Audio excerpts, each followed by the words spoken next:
All right, I'm working on, yeah, my last video was ridiculous because my microphone, or the mic plug was not plugged into the camera. Ridiculous. I'm still working on the audio. I'll get it mastered here at some point, but I need to get to work on showing you some homework problems. So I'm on 11.2, doing number 5 through 13 odd. So let's take a look at number 5.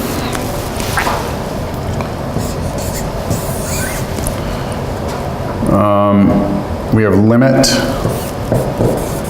as the ordered pair xy approaches the origin 0, 0 of x to the fourth minus 4y squared over x squared plus 2y squared. All right, so what I want to do is figure out what's happening as x and y both approach 0. So it's obvious that if I let x and y be 0 in here, I get 0 over 0, which is undefined. So we've got to try and figure out if the limit exists, and then if it does, we need to find out what it is, and if it doesn't, we need to say that it does not exist. So for this one, let's try first approaching along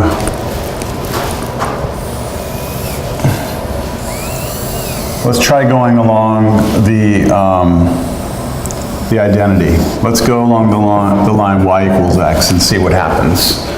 So what I'm going to do is I'm going to now take the limit as x approaches 0, 0 because I'm letting y be equal to x. And so this becomes x to the fourth minus 4x squared over x squared plus 2x squared. So replacing the y's with x's. And then what you get is the limit as x approaches 0, 0 of negative 3x squared over, on the bottom, 3x squared. And the x squareds cancel, you just get negative 3 over 3, this equals 1. So it looks like as we approach along y equals x, we get 1. Now does that mean that the limit exists and that the limit is 1? Well, no, we have to approach along some other path to see if perhaps we get a different limit. So we could approach along, let's go along the x-axis. So let's go along here. We're approaching the origin. So first thing we did was we approached the origin from here. And we saw that our function's value was approaching 1. Let's approach now along the line, this horizontal line, which has got the equation y is equal to 0. So if I come back in here and I redo this limit, but I approach along y is 0, then I replace my y's with 0, it's going to be this. And on the bottom, it'll be 0 also. And we just get x to the fourth over x squared. So I just replace my y's with zeros. And I get this, which is x squared. I'm approaching along y equals 0. And that's just equal to 0. So as we approach in here, our function approaches 0. Which is different than approaching from this way. So we would say that the limit does not exist. So this limit does not exist since it's two different values from two different paths. All right, so how about number 7? We're approaching the origin y squared sine squared x.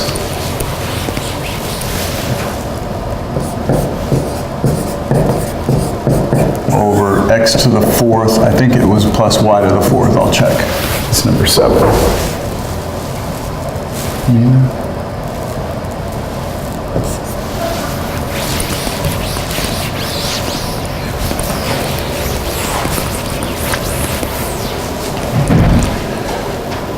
Yep, okay, so let's try again. Let's go along that, I like that x-axis.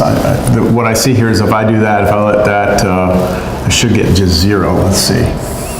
Along here, y equals 0, then we're doing the limit as x0 approaches 0, 0. And then plugging in for y0, we get 0 over x to the 4th. And then as x goes to 0, oh actually, since y is 0, right, it is identically 0, it's not getting close to 0, y is 0. This right here is just going to be 0, and so we get 0. So approaching along here, along the x-axis, we get a limit of 0. So let's now try a different path. Let's try the y-axis. Come in this way. And what we get, this is x is 0. So if I replace x's with zeros here, I get limit 0y approaches 0, 0. So I'm replacing my x with 0, sine of 0, 0, so the top again is 0. The bottom is y to the 4th, but that's 0 again. So that didn't tell me anything. Well, it told me that coming in from this way, I'm also approaching 0. But that's not enough.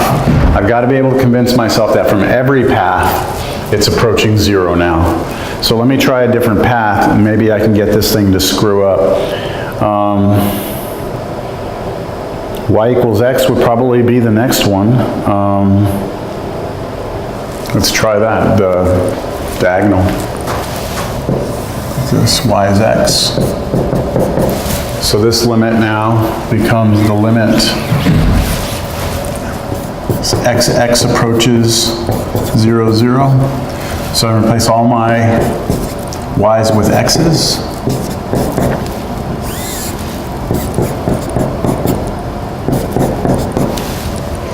And what I can do is rewrite limit. I'm gonna basically cancel out a factor of x squared here. Just a second, you'll see this. So I have on the top x squared sine squared x. On the bottom, this is 2x to the 4th. And so what I can do is cancel this, and this will become x squared. And then as x approaches 0, you get 0 over 0. But you might recall from Cal 1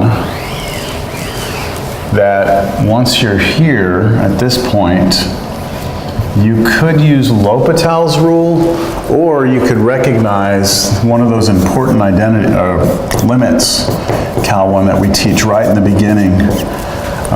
If I take sine x squared and I rewrite it as sine x times sine x, then I take x squared and I write it as x over x times x on the bottom, then I have a 2 here, so times 1/2. This is the same expression, and I know from Cal 1 that this limit goes to 1, and this limit goes to 1 also, and then times 1/2. So this limit should be equal to 1/2. And so what we see is when we are approaching the origin through the diagonal, we get 1/2 instead of 0. So that we got 2 different limits from 2 different paths, therefore this limit does not exist. All right, so let's look at number 9.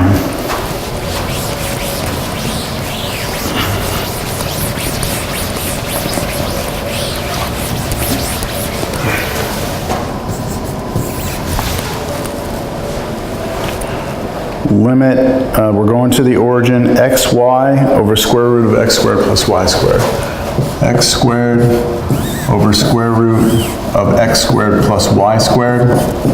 The limit as xy approaches 0, 0. So let's first go along, y equals 0, okay, which is a vertical line. If we do that, it's the limit as x0 approaches 0, 0. What happens if we replace the y's with 0? We get 0 on top. On the bottom, we get square root of x squared. This limit is 0. Let's try it along x equals 0. We get limit as 0y approaches 0, 0. Replace x with 0, we get 0 over square root y squared. That again is 0. Let's try the diagonal, y equals x. Limit as xx approaches 0, 0.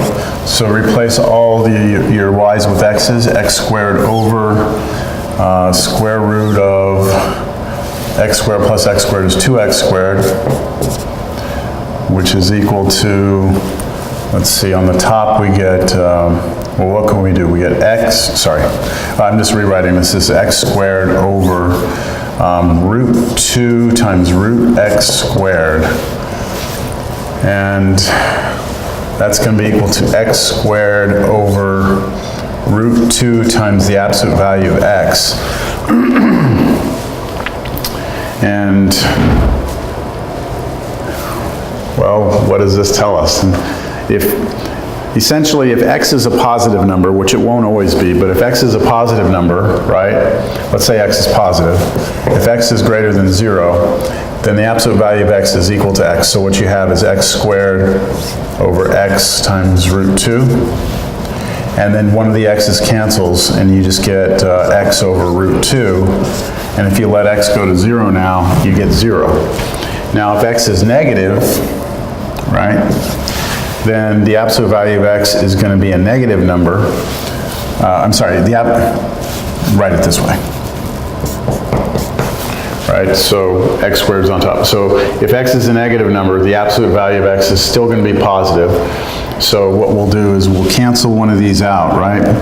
But because the top one is negative and the bottom one is positive, this would give you a -1. But it doesn't matter because you would basically have a -1 sitting in front here, and you get 0 over this root, which goes away to 0 still. So either way, you're going to get 0. So it looks like all of these are telling me 0. So maybe it is 0. And the only way we can actually tell is to use something like a squeeze theorem to squeeze it between two things. So what I need to do is see if I can't get this thing stuck between two things that I know both go to 0. So this is definitely, well, we won't even do that yet. Let's try and see if we can't get a nice squeeze on this. How about trying to look at the absolute value of this? Okay, just for the sake of not having to worry about negatives right now. That's definitely greater than or equal to 0. So what can I say is bigger than this? Well, if you just look at this piece right here, okay, just look at y over the square root of x squared plus y squared. Just this piece right here. If x is 0, right, if x is 0, then that's just right there, y over square root of y squared, right, which would be the same as basically y over the absolute value of y, which is either going to be -1 or +1, depending on what y is.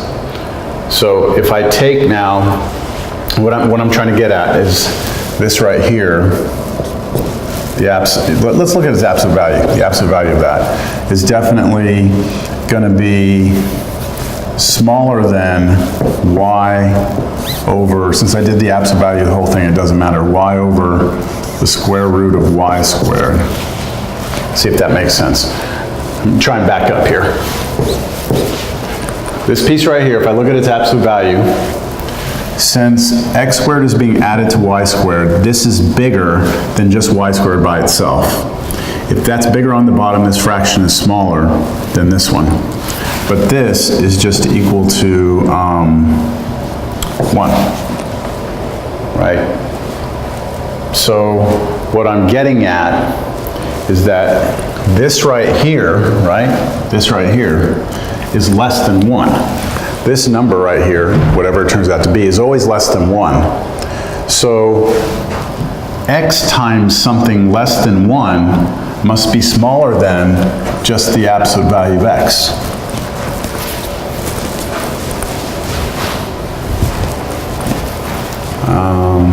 Yeah, times 1. So the absolute value of x times something smaller than 1, which we're saying right here, must be less than or equal to absolute value of x times 1.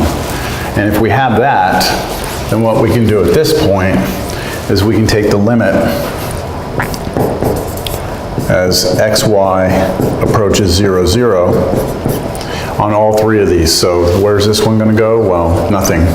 Nothing happens to it because it's already 0. And on this side, what happens if I let x go to 0 here? I get 0. And so this has to be squeezed between those two. And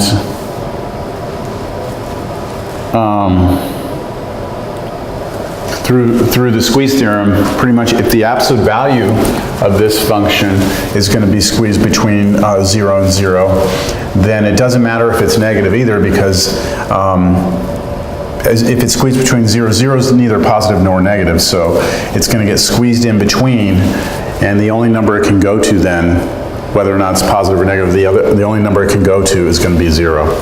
So this limit is 0. I don't know if I did a very good job of explaining that. I apologize. If you have questions, you can let me know. What's next? What did I say to go to? 11? Let's try 11 now. X squared y e to the y. X squared y e to the y over x to the 4th plus 4y squared.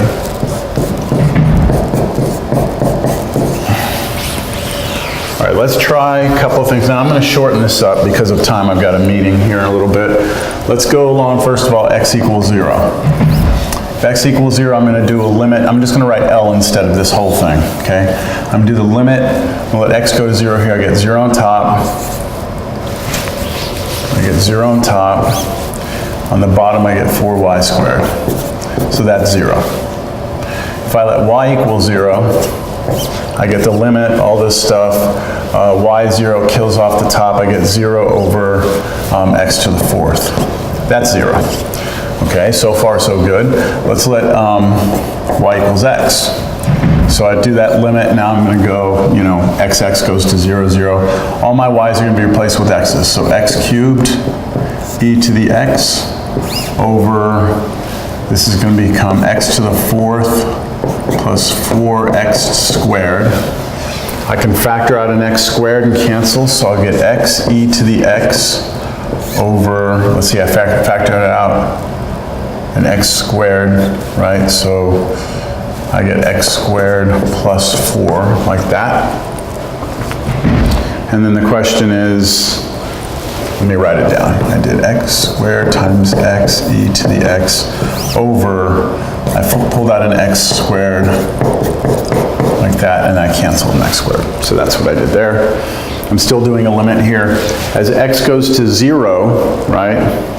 As x goes to 0, which is where we're headed, we get 0 over what? 0 over 4, which is 0. So it looks like we're getting 0 the whole time, and it looks like maybe squeeze theorem might be where we go.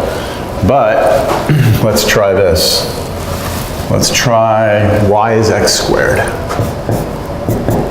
So what I'm doing is I'm actually approaching the origin along this parabola. So I'm coming in like this. And so I'm going to do the limit. This one, I'm going to write it out. Limit x squared approaches 0, 0. So I'm replacing all my y's with x squareds. So x squared, y is x squared, e to the x squared over x to the 4th plus 4 times y squared. But remember, y is x, so x squared squared, that's x to the 4th. And notice that on the top, this is x to the 4th. This is 5x to the 4th, and the x to the 4ths cancel. And so that becomes equal to the limit, all that stuff again, of e to the x squared over, remember the x to the 4ths canceled, so over 5. And as x goes to 0, e to the 0 is 1, so you get 1/5. And that's not 0, right? That's what we've been getting. So the limit does not exist. And that was number 11, sorry. That was number 11. Okay, 13. 13.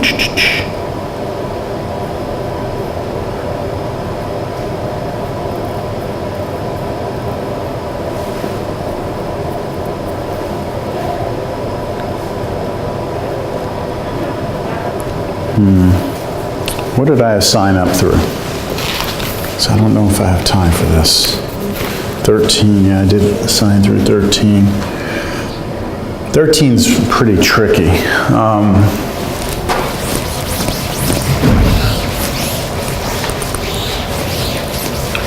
I'm going to give you a hint on 13,